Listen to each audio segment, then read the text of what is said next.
he be Mr. Hyde, I shall be Mr. Seek.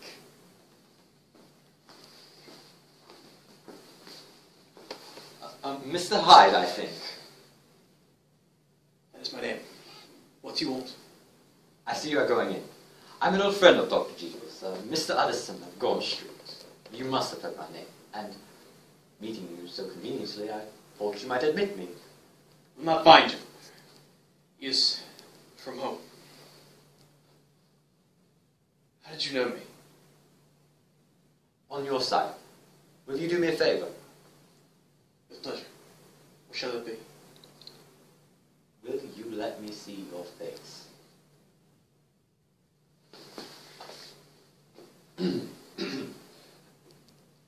Now I shall know you again. It may be useful. Yes, it is well we have met.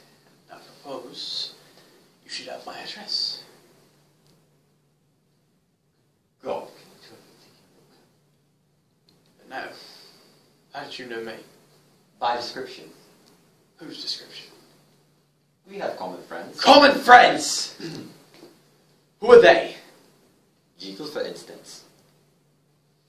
He never told you. I do not think you would have lied. Come now, that is not fitting language.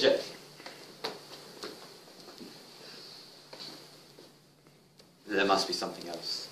There is something more. If I could find a name for it. God bless me, the man seems hardly human. Something troglodytic, shall we say. Or is it the old story of Dr. Phil?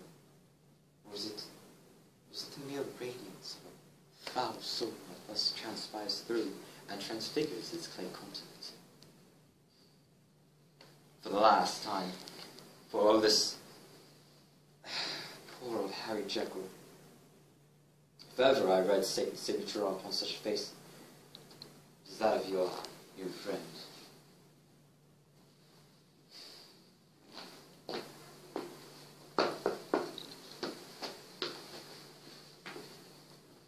Is Dr. Jekyll at home, Paul?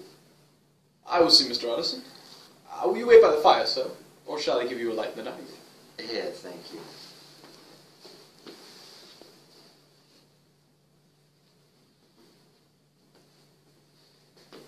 I saw Mr. Hyde go in by the old dissecting door.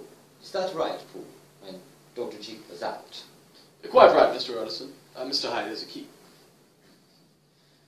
Your master seems to repose a great deal of trust in that young man. Indeed he does, sir.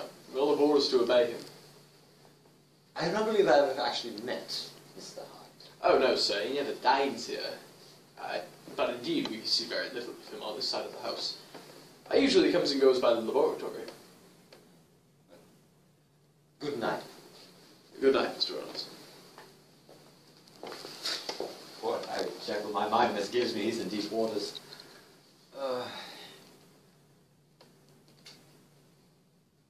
He was wild when he was young. A long time ago, to be sure. But to the love of God, there is no statute of limitations. Aye, it must be that. The ghost of some old sin.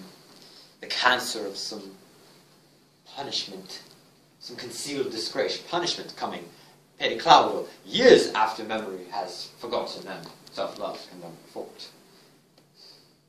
This Master Hyde, if he was studied, must have secrets of his own. Black secrets, secrets to which Jekyll's worst would be like sunshine. Things cannot continue as they are.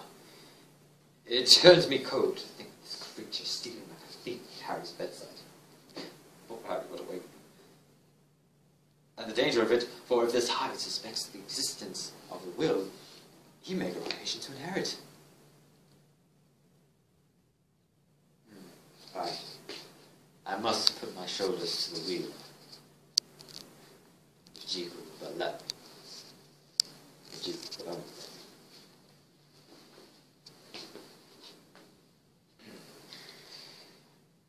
I've been wanting to speak to you, Jekyll. You know that will of yours. My poorness. You're unfortunate in such a plight. Never saw a man more distressed than you by my will, as with that hidebound Pendleton Lanyon. at what he called my scientific heresies. Oh, he's a good fellow. You needn't frown. An excellent fellow. But a hide-out pedant for all that. Blatant, ignorant pedant. There's nothing more disappointed in any man than Langan. You know I know the truth of it. My will. Yes, certainly I know that. You have told me so. Well, I tell you so again. I've been learning something of young Hyde. I do not care to hear more. This is a matter I thought we agreed to drop. What I heard was abominable. It can make no change! I am painfully situated under sin. My position is a very strange one. It's one of those affairs that cannot be mended by talking. Jekyll, you know me. I'm a man to be trusted. Make a clean breast of this in confidence, and I make no doubt I can get you out of it. My good Oaks. This is very good. This is downright good. And I cannot find the words to thank you. Trust you before any man alive, I before myself, I can have the choice. But it isn't what you fancy. It's not as bad as that. There's one thing I should like you to understand.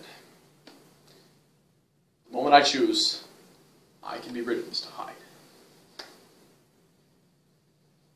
Put your good heart at rest. I will leave you with one thing that I'm sure you will take in good part. This is a private matter, and I beg of you to let it sleep.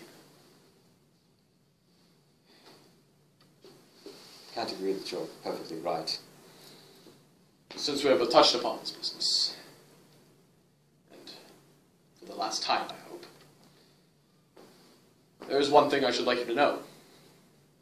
I have a very great deal of interest in Mr. Hyde. I know you have seen him, for he has told me so, and I fear he was rude. But I'll tell you this, I have a very great interest in that young man. If I am taken away, Anderson, I should like you to bear with him, get his rights for him. If you knew all, I know that you would. It would be a weight off my mind if you would promise. I can't pretend I shall ever like him. I don't ask that. I only ask for justice, for my sake, and I am no longer here.